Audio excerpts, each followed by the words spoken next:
Matthieu chapitre 26. Matthieu 26.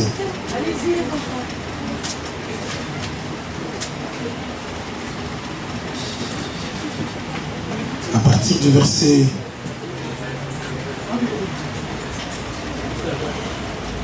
37. Matthieu 26, verset 37. La Bible dit, il prit avec lui Pierre et les deux fils de Zébédée, et il commença à éprouver de la tristesse et des angoisses.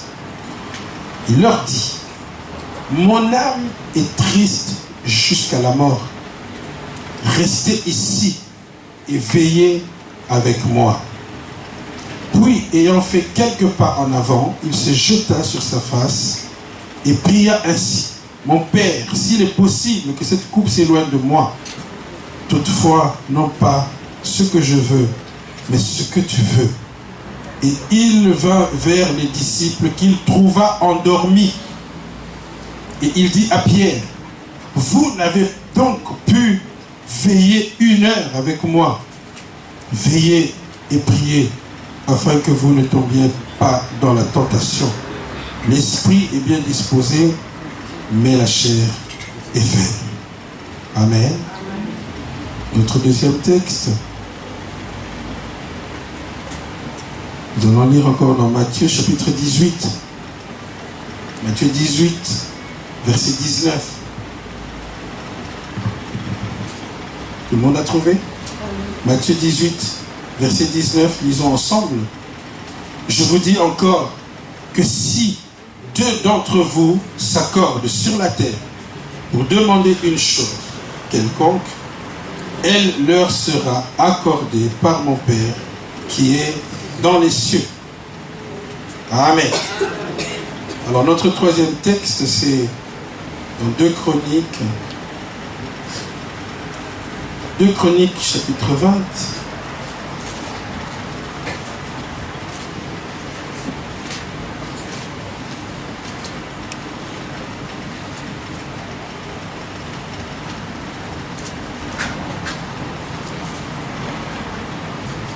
« 2 Chroniques, chapitre 20, nous allons lire, c'est un long texte, nous allons lire cela à partir du premier verset pour que nous puissions bien comprendre l'histoire.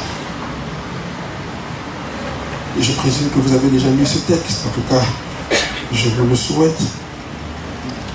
2 Chroniques, chapitre 20, premier verset. La Bible dit, après cela, les fils de Moab et les fils d'Ammon, et avec eux, les Maonites marchèrent contre Josaphat pour lui faire la guerre. On vint en informer Josaphat en disant, une multitude nombreuse s'avance contre toi depuis l'autre côté de la mer, depuis la Syrie, et ils sont à Hatson Tamar, qui est En-Gedi, dans sa frayeur. Josaphat se disposa à chercher l'Éternel, et il publia un jeûne pour tout Juda. Juda s'assembla pour invoquer l'Éternel, et l'on vint de toutes les villes de Juda pour chercher l'Éternel. Josaphat se présenta au milieu de l'assemblée de Juda et de Jérusalem dans la maison de l'Éternel, devant le nouveau parvis. Et il dit, Éternel Dieu de nos pères, n'es-tu pas Dieu dans les cieux, et n'est-ce pas toi qui domine sur tous les royaumes des nations? N'est-ce pas toi qui as en main la force et la puissance, et à qui nul ne peut résister? N'est-ce pas toi, ô notre Dieu, qui as chassé les habitants de ce pays devant ton peuple d'Israël, et qui a donné tout pour toujours à la postérité d'Abraham qui t'aimait? Ils l'ont habité et ils t'y ont bâti un sanctuaire pour ton nom, en disant, s'il nous survient quelque calamité, l'épée, le jugement, la peste ou la famine, nous nous présenterons devant cette maison et devant toi, car ton nom est dans cette maison. Nous crierons à toi du sein de notre détresse, et tu exauceras et tu sauveras. Maintenant, voici les fils d'Ammon et de Moab et les et ceux de la montagne de Séhir, chez lesquels tu n'as pas permis à Israël d'entrer quand il venait du pays d'Égypte, car il s'est détourné d'eux et ne les a pas détruits. Les voici qui nous récompense en venant nous chasser de ton héritage, dont tu nous as mis en possession, ô notre Dieu. N'exerceras-tu pas tes jugements sur eux, car nous sommes sans force devant cette multitude nombreuse qui s'avance contre nous, et nous ne savons que faire, mais nos yeux sont sur toi. Tout Juda se tenait debout devant l'Éternel avec leurs petits-enfants, leurs femmes et leurs fils. Alors l'Esprit de l'Éternel saisit au milieu de l'assemblée Jacaziel, fils de Zacharie, fils de Benaja, fils de Jéhiel, fils de Mathaniel, lévite, d'entre les fils d'Azaph. Et Jacaziel dit, soyez attentifs, tout Juda et habitants de Jérusalem, et toi, roi Josaphat. Ainsi vous parle l'Éternel, ne craignez point et ne vous effrayez point devant cette multitude nombreuse, car ce ne sera pas vous qui combattrez, ce sera Dieu.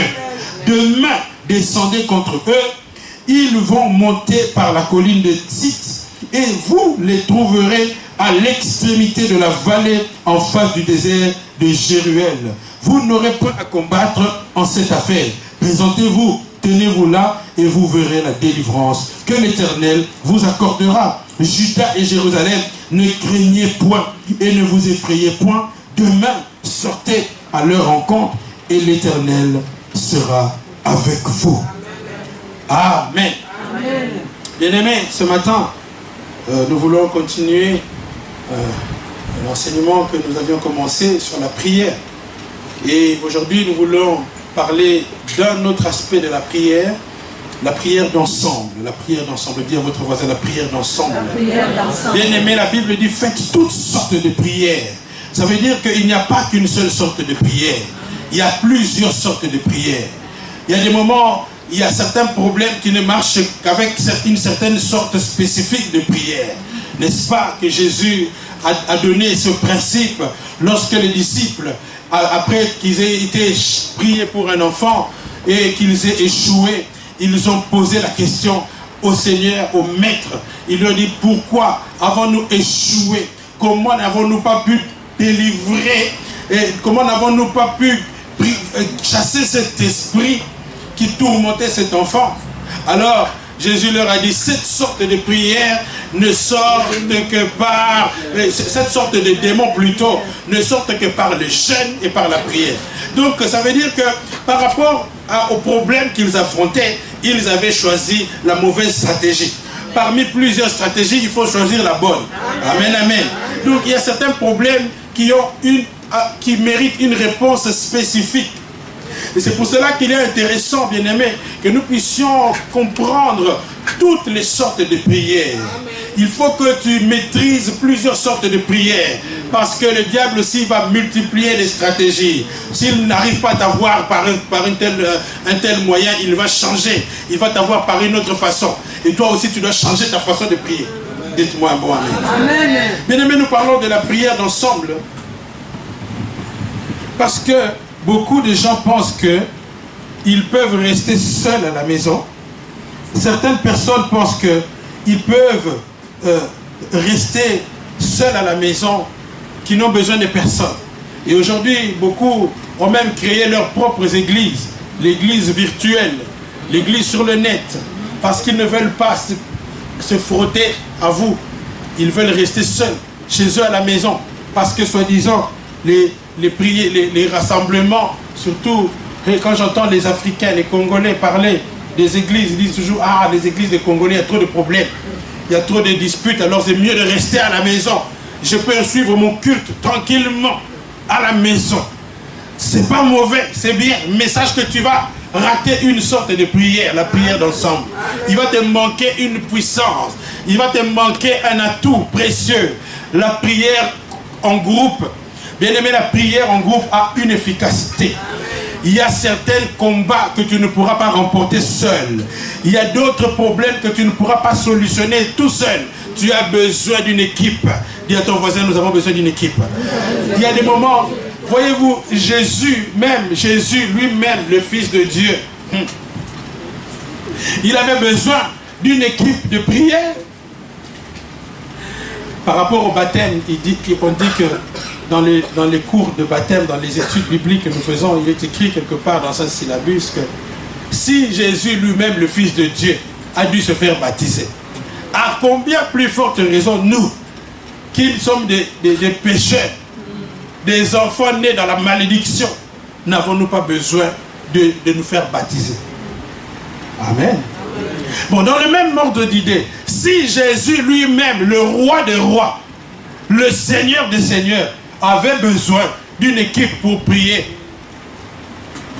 parce qu'il y a certains combats, nous avons lu dans ce texte de Matthieu, chapitre 18, que Jésus, et cela c'était à l'approche de la crucifixion, c'était un moment redoutable parce que le diable était en alerte et c'était un moment de ténèbres. Les puissances des ténèbres avaient pris possession de tout ce territoire-là. Ils étaient sur le point de mettre un terme au ministère, au règne de Jésus sur la terre, alors que c'était un moment terrifiant, c'était un moment où les démons étaient déployés et les disciples ne comprenaient pas tout cela. Mais Jésus, lui qui visionnaire, qui voyait toutes choses, qui comprenait les situations, a senti que c'était un moment difficile et qu'il fallait recourir à la prière.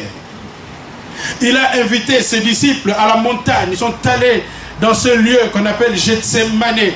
Vous avez vu certainement le film sur Jésus. Et c'est là qu'il a fait cette prière. Non pas c'est de ma volonté, mais que ce soit ta volonté. Il voulait même demander au Seigneur de lui épargner parce qu'il voyait l'oppression qui était sur lui. Il sentait une oppression terrible. Et il a demandé à Dieu de l'épargner de cette coupe difficile, de cette situation compliquée. Alors que Jésus luttait lui-même face à ce problème. Il luttait parce qu'à un moment donné, il demandait à Dieu si c'était possible qu'il ne puisse pas aller à la croix. Parfois, il y a des moments où on lutte aussi pour notre vie chrétienne. Il y a des moments où tu luttes pour maintenir ta foi en place. Il y a des périodes comme ça où tu sens vraiment que tu es presque sur le point de débrancher la prise. Tu es sur le point d'arrêter même ta vie de prière. Tu as besoin d'une équipe pour prier pour toi. Amen. Il y a des moments comme ça, nous sentons l'oppression du diable, la multiplication des problèmes. Tu sens que tu ne t'en sors pas. Tes prières deviennent insuffisantes. Tu as besoin d'une équipe pour prier pour toi. Alléluia. Jésus avait ressenti ce poids sur lui. Alors, il a amené ses disciples pour la prière. Pour qu'ils aillent prier, il leur a dit, veillez avec moi. Restez avec moi. Parce qu'il avait besoin d'un soutien dans la prière. Bien-aimé, on a besoin d'être soutenu dans la prière. Et c'est là même l'intelligence du Seigneur. C'est là nous comprenons pourquoi Jésus, dans sa sagesse infinie, a institué l'Église. Jésus a institué l'Église. Il a dit, voici, Jésus a dit, je bâtirai mon Église. Et le séjour des morts ne prévaudra point contre elle. Jésus a compris que si il te sauve en solo, il y a des moments où tu vas pas t'en sortir. Il arrivera un moment où tu vas céder face à la pression de l'ennemi. C'est comme cela qu'il a institué l'Église, pour que nous soyons un corps, que nous soyons plusieurs, et que ensemble, que nous puissions mener victorieusement certains combats. Amen. Alléluia. Jésus avait besoin d'être soutenu dans la prière.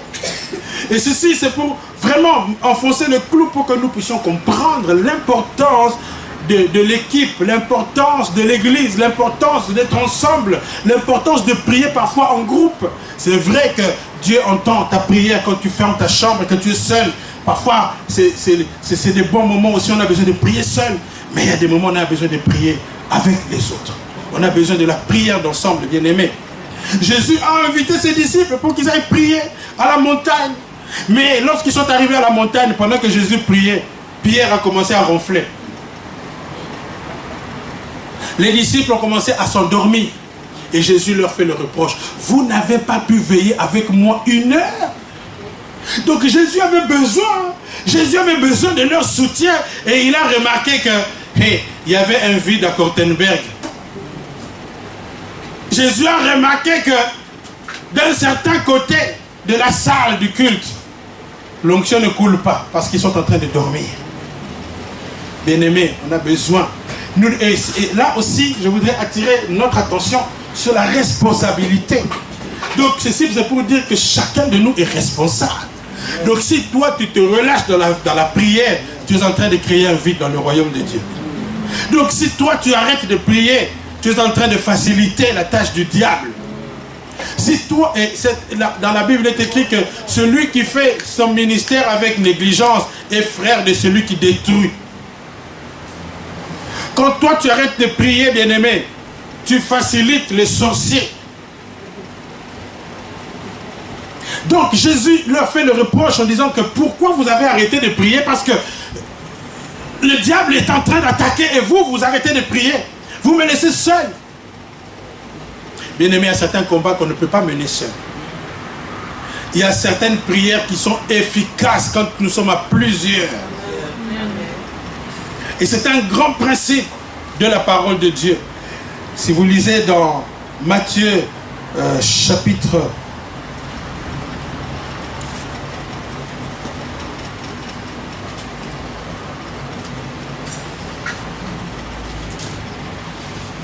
18,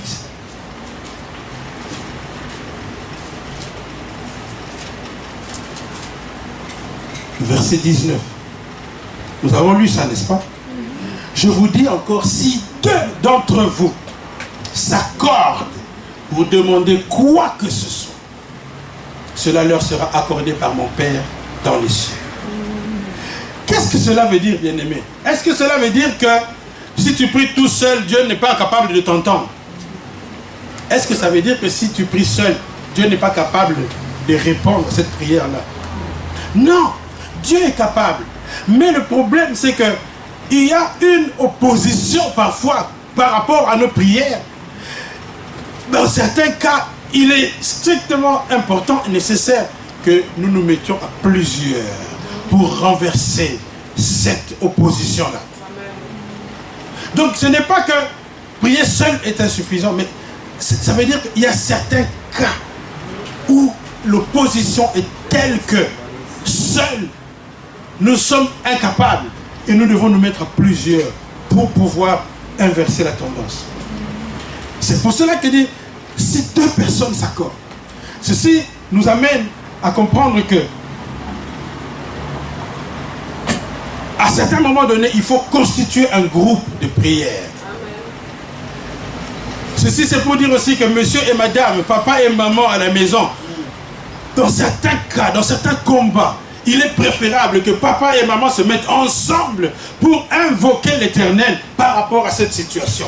Lorsque vos enfants commencent à dérailler, lorsqu'il y a des situations troubles à la maison, il faut que papa et maman ne prient pas séparément, mais qu'ils s'unissent dans leur foi pour invoquer l'Éternel. Celui qui a dit si deux personnes s'accordent et demandent quoi que ce soit, cela leur sera accordé. Si vous vous mettez ensemble, si vous vous mettez d'accord, vous vous mettez dans une même pensée, vous vous mettez ensemble dans cette option-là, vous voulez atteindre le même objectif, vous demandez la même chose. Parce que parfois, il y a des diversions, des discordances, même dans le couple. Le mari demande A, la femme demande B. Bien aimé, il y a certains moments, il faut arrêter. Vous avez certains problèmes comme ça. Même si vous vous étiez disputé, mettez la dispute à côté. Comme disait un certain couple, quand ils se disputent, et quand les gens viennent, ils font semblant comme si tout était bien. Et puis quand les gens partent, ils disent, bon, c'est où encore que c'est arrêté?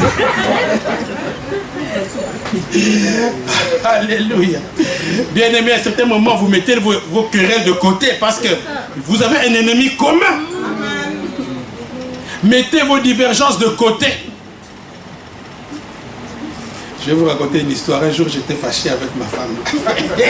Ça arrive aussi dans tous les couples. Soyez tranquilles. Même chez les pasteurs. Alors j'ai dit, je vais aller dormir au salon. Je suis arrivé là-bas. Les démons qui m'ont attaqué là-bas. Je suis vite rentré moi-même. Je suis vite rentré. J'ai dit, Katouke Mbadi. Non, il y a certains combats que tu ne peux pas gagner seul. Tu as besoin d'être entouré. Alléluia. Si deux personnes se mettent ensemble, le diable ne peut pas tenir. Le diable ne peut pas résister. Et c'est un problème, surtout quand ça concerne la communauté. Il faut une réponse collective. Un problème collectif, une réponse collective. Le texte que nous avons lu dans 2 Chroniques chapitre 20, le roi Josaphat reçoit l'information. Ses services de sécurité viennent l'informer. Les services de renseignement viennent voir le chef de l'État pour lui dire qu'il y a une guerre qui s'annonce. Nos ennemis viennent à grands pas pour nous attaquer. Et ils sont nombreux. Et ils sont puissants. Imaginons que la Russie vient attaquer la Belgique. C'est foutu pour les Belges. Ils ne peuvent pas résister. Les Russes ont une puissance de feu terrible. Vous comprenez ça? Alors, justement, quand le problème est collectif, il faut chercher une réponse collective. Le roi a compris que ici, je ne peux pas moi tout seul chercher la solution. Il a convoqué tout Juda, tous les habitants de Juda sont venus auprès du roi pour pouvoir prier. Le roi avait l'onction, bien-aimé. Il pouvait se dire, avec mon onction, je peux prier seul. Et Dieu va exaucer. Mais il a compris que, d'abord, il avait peur. Il avait la frayeur. Vous savez, l'une des armes que le diable utilise pour nous paralyser, c'est la peur. Parfois, face à certains problèmes, tu ne vois même pas par où commencer la prière. Tellement tu es terrassé, terrifié par le problème. Tu es effrayé par la situation. Tu n'arrives pas à bien prier. C'est là que tu as besoin de l'assistance. Quand toi-même tu n'arrives pas à bien prier, ça veut dire que ce problème nécessite l'intervention d'autres personnes. Le roi Josaphat, la Bible dit, dans sa frayeur, il s'appliqua à chercher l'Éternel, son Dieu. C'est pour dire aussi que parfois, certaines frayeurs nous sont bénéfiques. Certains problèmes qui te font peur, Dieu parfois laisse que le diable te fasse peur pour que tu puisses le chercher. Parce que lorsqu'on a peur, on cherche Dieu rapidement. Lorsque quelqu'un a peur, il vient à l'église en triple vitesse. Mais quand tout va bien, oh combien il traîne les pas. Quand tout va bien, oh combien il faut le supplier pour qu'il vienne à la prière. Quand tout va bien, le pasteur doit téléphoner 10 000 fois pour dire, mais ma soeur, comment ça se fait qu'on ne te voit plus? Ça fait 1 mois. Parce que tout va tellement bien. Mais quand tu auras la frayeur, je prie pour que quelqu'un ait la frayeur. Je prie que certaines frayeurs vous attrapent pour que vous puissiez... Mais c'est la vérité. Je prie sérieusement. Dans sa frayeur, il s'appliqua à chercher l'Éternel, son Dieu. Ah oui, quand c'est trop facile, vous faites des fiers. Alors il faut qu'on vous fasse peur, qu'on vous crée des frayeurs. Vous savez, quand les gens ont peur, même à 2 h du matin, ils téléphonent le pasteur. Je connais un jour, on m'a téléphoné à 2 h du matin. Hey, la frayeur a saisi une maison, là-bas, ça ne marchait plus. Il ne pouvait pas dormir. Un mari m'a téléphoné parce que sa femme, ça n'allait pas. C'était compliqué. À 2 h, la frayeur. Et dans sa frayeur, il s'appliqua à chercher l'Éternel, son Dieu.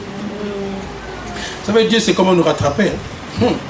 Parfois, on essaye d'échapper. Ah, c'est comme ça les êtres humains. Le cœur de l'homme est tortueux. Et c'est vrai, les hommes, si vous les laissez... Quelqu'un, un pasteur, disait, il ne faut pas chasser les sorciers de l'église. Ils nous aident. Quand ils sont là, quand ils commencent à nous donner des mauvais rêves, là, tout le monde vient prier. Mais quand il n'y a pas de cauchemar, les gens sont à l'aise. Qui va appeler le pasteur? Hey, personne. Mais quand tu fais un cauchemar, là tu vas voir. Les gens viennent à 5 h du matin à l'église. Les gens se réveillent même à 3 h du matin pour prier. Dans sa prière. Quelqu'un dont je ne cite pas le nom s'appliqua à chercher la face de Dieu, à prier. Parfois, pour commencer un jeûne de 21 jours, il faut réfléchir 10 000 fois. Même moi qui vous parle, pour que je commence à réfléchir. Bon, la semaine prochaine, Seigneur, attends encore un peu quand même. J'ai encore besoin de manger un peu les frites quand même. Tu commences à réfléchir. Tu dis, bon, je vais jeûner. Mais quand tu vois les frites, tu dis, bon, le mois prochain. Mais quand la frayeur vient, les frites ne t'intéressent plus. C'est vrai. quand tu as peur, on te dit que vraiment, ton enfant là, si tu ne pries pas, c'est foutu. Cancer très sévère. Tu vas voir comment les gens cherchent la face de Dieu. Quand on reçoit de mauvaises nouvelles, les gens viennent à la prière, même à 6 heures. Si tu dis prière du matin, sera le premier à venir. Mais maintenant, si je dis prière du matin, vous allez tous faire des sourires, mais je sais que vous n'allez pas venir. Je me rappelle un jour, on m'a dit que ma mère était dans le coma. C'était une veillée, je n'étais pas prévu pour aller à la veillée. Quand on m'a dit ça, j'ai dit, hé, ma mère dans le coma. Moi, je reste regarder Dallas, ça ne va pas. Église, veillée de prière. J'ai prié, puis le matin, on me dit, non, elle n'était même pas dans le coma.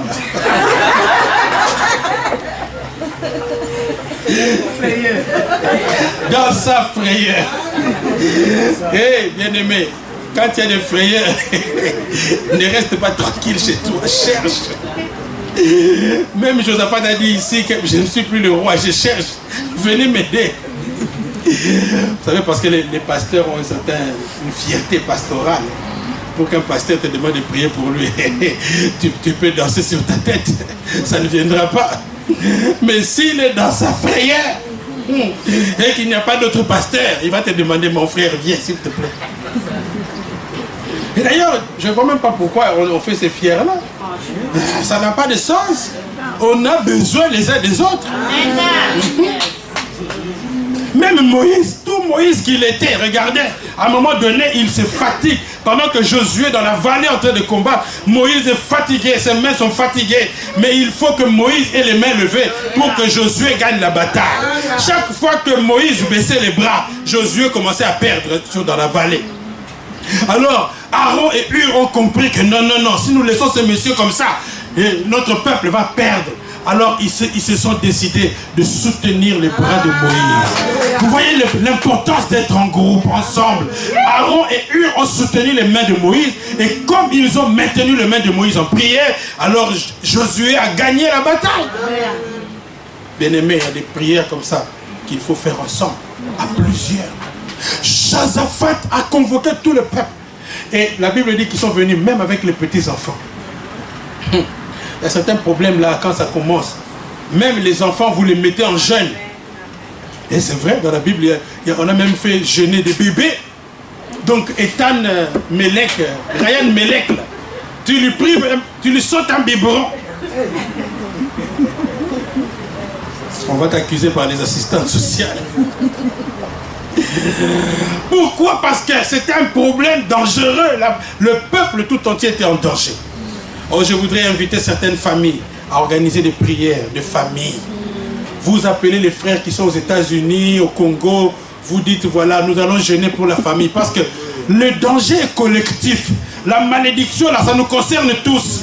Comment nous allons nous en sortir? Nous devons nous mettre ensemble. Il y a certains liens qui ne vont pas s'arrêter tant que vous n'allez pas prier ensemble. Dites-moi un bon amen. Amen. Il y a certaines malédictions dans votre famille qui vont s'arrêter quand vous allez vous mettre ensemble, jeûner ensemble pour invoquer l'Éternel ensemble afin que Dieu dans les cieux puisse arrêter cette situation. Il y a certains problèmes quand tu es seul, c'est insuffisant. Il faut qu'il y ait plusieurs personnes. À plusieurs, nous prions et nous remportons la victoire. Regardez, bien aimé, c'est une stratégie gagnante. Regardez Daniel. Daniel était un homme qui aimait Dieu, que Dieu utilisait puissamment. Lorsque on lui a annoncé que le roi voulait les tuer, voulait tuer tous les sages du pays. Et lui y compris, parce qu'il était aussi parmi les sages. Il n'a pas dit, bon, je vais jeûner moi-même, bon, j'ai l'habitude de remporter des victoires. Il n'a pas dit ça. La Bible dit, il instruisit ses amis. Il a appelé ses compagnons. Parfois, il faut que dans l'église, tu aies des compagnons de prière. Tu dois avoir des associés avec qui tu pries. Quand il y a une situation, tu l'appelles, vous vous mettez à prier ensemble. Il a instruit ses amis pour qu'ils se mettent à prier. Il leur a dit, venez ensemble, nous allons prier. Et alors, ils se sont mis à prier. Ils se sont mis à prier et Dieu est intervenu. Pendant qu'ils priaient, Dieu a donné la réponse. Et c'est ainsi qu'ils s'en sont sortis. Il est allé voir le roi et il a donné l'explication du son. Vous comprenez pourquoi c'est important de prier ensemble. Josaphat, après avoir convoqué le peuple, ils se sont mis à prier ensemble. Ils se sont mis à prier ensemble. Et la Bible dit que les chantres ont commencé à chanter. Ça ressemble à un culte, n'est-ce pas? C'est pour cela, bien aimé, je trouve dommage que les chrétiens parfois, ils minimisent, ils méprisent le culte. Ils dévalorisent, ils ne prennent pas le culte au sérieux. Alors que c'est dans le culte qu'il se passe des choses. Dans un culte, il se passe beaucoup de choses dans le monde spirituel, bien-aimé. Le peuple était réuni ensemble. D'abord, il faut noter que si nous voulons gagner la bataille, nous devons avoir la même pensée. L'unité va faire que nous allons gagner. L'unité même dans le mal est un atout. Dieu a dispersé les gens à la tour de Babel parce qu'ils étaient tellement unis qu'ils étaient capables d'atteindre leurs objectifs. Alors Dieu a vu ça. Il dit, ces gens, ils sont unis, il faut les diviser. C'est comme cela qu'on a vu plusieurs parler d'autres différentes langues. Parce que quand ils parlaient une seule langue, ils étaient forts. Il faut qu'à l'église, que nous parlions un seul langage. Il ne faut pas qu'il y ait des divisions. Il ne faut pas qu'il y ait des camps. Il ne faut pas qu'il y ait des groupes. Moi, je suis de ceci. Moi, je suis de cela. Il ne faut pas qu'il y ait des groupes. Ah, le groupe de Bibi et le groupe de José. Alors, ils se parlent à peine. Ils se disent bonjour. Mais en secret, ces gens-là, on n'en veut pas. Et vous vous critiquez les uns les autres. Alors que la Bible dit, aimez-vous les uns les autres. Vous mangez les uns les autres. Ça ne va pas. Bien aimés, nous devons être un. Et lorsqu'ils étaient unis, ils ont commencé à prier. Et on a laissé les chantres, la louange, bien aimés. Ils ont commencé à louer le Seigneur. Les chantres ont commencé à chanter. Bien aimés, c'est très important. Voyez-vous, si vous lisez l'histoire tout entière, vous allez voir que quand les chantres ont commencé à chanter, la Bible dit que Dieu, la louange, l'adoration, bien aimé, du groupe, a fait que Dieu a placé une embuscade dans le camp de leurs ennemis. Les multiples, les Maonites, les Moabites, tous ces gens qui s'étaient réunis pour venir écraser Israël, pour venir écraser le peuple de Dieu, lorsque les enfants de Dieu ont commencé à louer, ils ont commencé à chanter, ils ont commencé à célébrer le nom de l'Éternel. Ils ont commencé à adorer le Seigneur. Ils ont entonné un chant d'adoration. Je ne sais pas quel chant ils ont entonné, mais lorsqu'ils ont entonné ce chant, bien aimé, la Bible dit que dans le ciel, Dieu a créé une embuscade. Bien aimé, lorsque nous nous mettons ensemble, certains de tes problèmes ne pourront pas être résolus chez toi à la maison. C'est quand tu viendras à l'église avec le groupe ou ensemble, lorsque nous commençons, lorsque l'équipe de louange commence à célébrer, à chanter, il y a une embuscade qui est créée dans les camps de sorciers de votre famille. Il y a une embuscade qui est placée au milieu des démons qui voulaient t'engloutir. Et Dieu va les confondre à cause de la louange du groupe. Lorsqu'ils se sont mis à chanter, lorsqu'ils se sont mis à adorer, d'abord, il y a une prophétie qui est sortie. Quand tu es seul à la maison, comment tu peux manifester les 9 dons toi-même, tout seul? C'est pas possible. Jacques Aziel a eu une parole prophétique. La prophétie, le don de prophétie a commencé à opérer. Et il dit, hé, tout le peuple de Juda et toi, roi Josaphat, ne craignez point. Vous voyez, quand nous venons à l'église d'abord, nous avons nos combats personnels, nous avons des combats, mais quand nous venons ensemble, d'abord, il y aura une parole, le prédicateur va prêcher quelque chose qui va te rassurer. Le prédicateur va prêcher quelque chose qui va te conforter, qui va te fortifier au-dedans de toi. De sorte que tu reprends courage face à la multitude des problèmes. Il y a des moments comme ça, les gens connaissent des multiples problèmes. Tu as des problèmes au travail, tu as des problèmes dans ta belle famille, tu as des problèmes, et je ne sais pas, même à l'église, tu as des problèmes de tes amis, tu as des problèmes partout. Et comme si cela n'était pas suffisant, la poche aussi elle est trouée, il y a des problèmes d'argent, tu as des problèmes dans tous les domaines. Et aussi quand le diable veut te cribler, non seulement il te met des problèmes d'argent, il te met des problèmes de santé aussi. Mais c'est pour mourir ça. Tu as besoin d'une prière d'ensemble. Et lorsque la louange commence, il y aura quelqu'un qui va être saisi par l'Esprit de Dieu pour libérer une parole prophétique qui te concerne, qui concerne ta situation.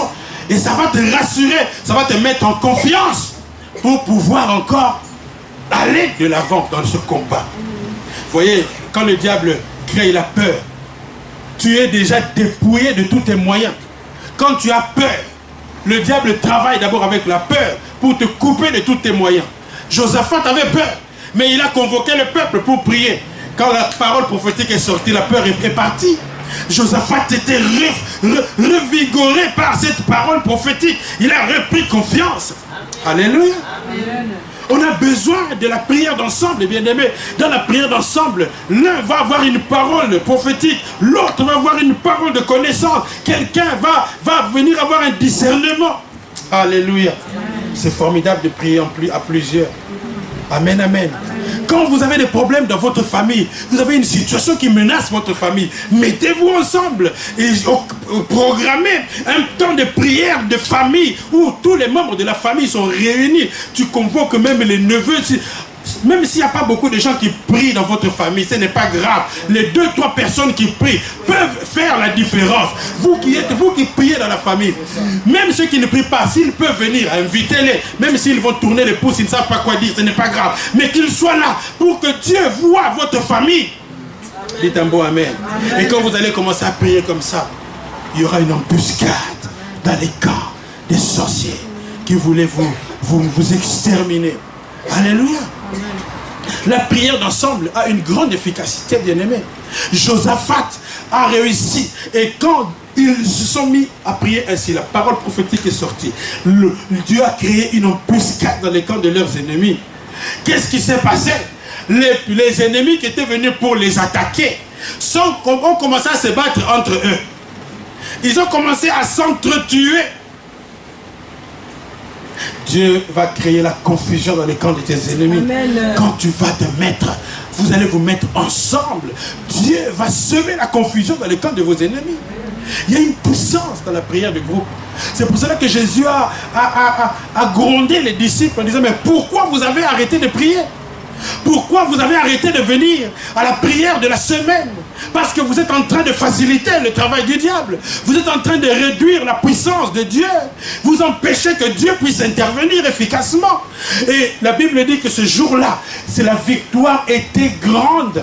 Parce qu'ils ont récupéré, le butin était tellement énorme que en 3 jours, ce n'était pas suffisant pour piller tout le butin. Parfois, nos victoires sont partielles parce que nous n'utilisons pas toutes les armes. Parfois, nos victoires sont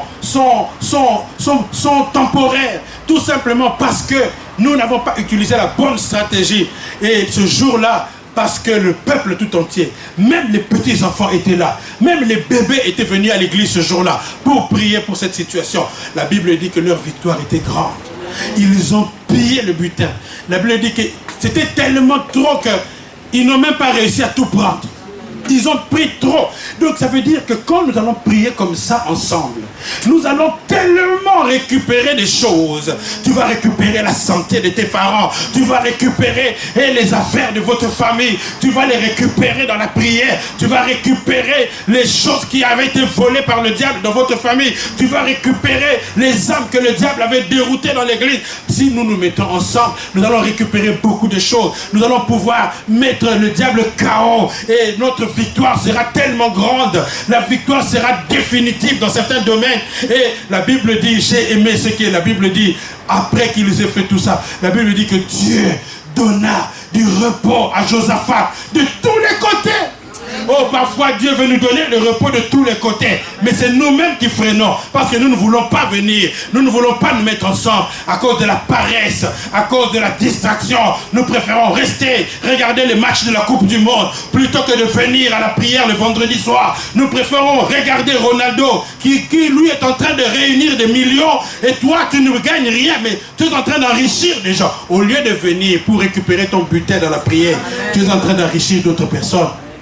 Bien-aimé, il faut réfléchir. C'est très important la prière d'ensemble. Ne reste plus à la maison lorsque le pasteur convoque la prière d'ensemble. Ne reste pas chez toi lorsqu'il est convoqué une prière communautaire.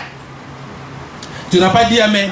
Amen. Tu dois venir parce qu'on a besoin de toi. Puis Jésus a dit, j'ai besoin de vous. Mais où étiez-vous? Pourquoi vous dormez? Arrêtez de dormir. Réveillez-vous parce que moi tout seul, ce n'est pas suffisant. Il faut que vous soyez avec moi. Veillez avec moi. Et Jésus les a grondés. Comment se fait-il que vous qui étiez, que vous devriez être déjà à un certain niveau, vous n'avez même pas réussi à veiller 1 heure avec moi? Combien de gens passent 1 heure à prier? Combien de gens peuvent tenir pendant 2 heures? Combien de gens peuvent venir à la prière des vaillants guerriers à partir de 20 heures jusqu'à minuit? On ne fait que prier. Combien de gens sont prêts à faire ça alors que nous ne faisons qu'une fois par mois, 1 fois seulement? Mais vous parvenez encore à déserter, à boycotter ce genre de réunions. Alors que c'est pour notre récupération. C'est dans ce temps-là où nous sommes ensemble. Nous nous unissons dans notre foi, dans notre onction, pour pouvoir attaquer les camps de nos ennemis, piller les camps de nos ennemis, récupérer notre santé, récupérer nos finances, récupérer les études de nos enfants, récupérer nos familles que le diable a envoûtées. Quand est-ce que tu vas faire ça si tu ne viens pas aux prières? Tu restes dormir à la maison. Le diable va t'écraser et tu ne gagneras pas de grandes victoires. Tu auras des petites victoires, des victoires apparentes, mais les victoires totales. Quand est-ce que tu vas entrer dans le repos de tous les côtés? Parce que notre Dieu veut que tu entres dans le repos, non pas seulement dans un domaine, dans tous les domaines, financiers, familial, sentimental, émotionnel, physique, je ne sais pas quoi encore. Dieu veut que tu entres dans le repos, mais il faut utiliser la bonne stratégie. Il faut que tu viennes aux prières d'ensemble. C'est vrai que quand tu pries seul, tu gagnes aussi des victoires. Mais il y a d'autres combats que tu ne pourras pas gagner seul dans ta chambre. Il faut que tu te lèves et que tu viennes. Il faut que tu appelles le pasteur pour que vous priez ensemble. Même au téléphone, ça marche, bien aimé. Nous devons prier. Même par Facebook, ça fonctionne. Pour une fois, utiliser Facebook pour quelque chose de spirituel. Quand nous organisons les moments de prière, oh, j'ai organisé déjà plusieurs fois des moments de prière sur Facebook. Bien aimé, ça fonctionne. Quand nous disons à 3 h du matin, nous tous ensemble, on se met sur Facebook et nous prions ensemble. Ça fonctionne. Amen. Dieu exauce les prières comme ça. Et Dieu exauce toutes les prières, mais certains problèmes nécessitent plus une puissance multiple pour renverser les forteresses, pour renverser les barrières. Quand nous nous mettons ensemble, le diable entend un bruit, un tremblement de terre. Ça fait et il doit lâcher prise. Il doit lâcher cette bénédiction qu'il détient. Il doit lâcher ta santé. Il doit relâcher ton mariage. Il doit relâcher tes enfants. Il faut que nous nous mettions ensemble pour récupérer le butin, pour récupérer ce butin-là que le diable détient injustement. Alléluia. Bien aimé, ça fonctionne. J'ai reçu un bon témoignage de quelqu'un à qui, lorsque nous avions organisé notre prière à 3 h du matin sur Facebook, une dame m'avait demandé de prier pour sa soeur qui avait été accidentée gravement. Et j'ai donné ce sujet de prière. Nous avons prié. Et dernièrement, elle m'a téléphoné pour me dire qu'elle est sortie de l'hôpital. Ça va de mieux en mieux. Alors qu'elle était mourante. Mais nous avons prié pour cette personne. Je ne la connais pas. Mais Dieu la connaît. Dieu sait où elle est. Il est capable. Nous prions Dieu et Dieu étend sa main à la place où cette personne se trouve pour le toucher, le guérir, le restaurer. Ça fonctionne, bien aimé. La prière d'ensemble.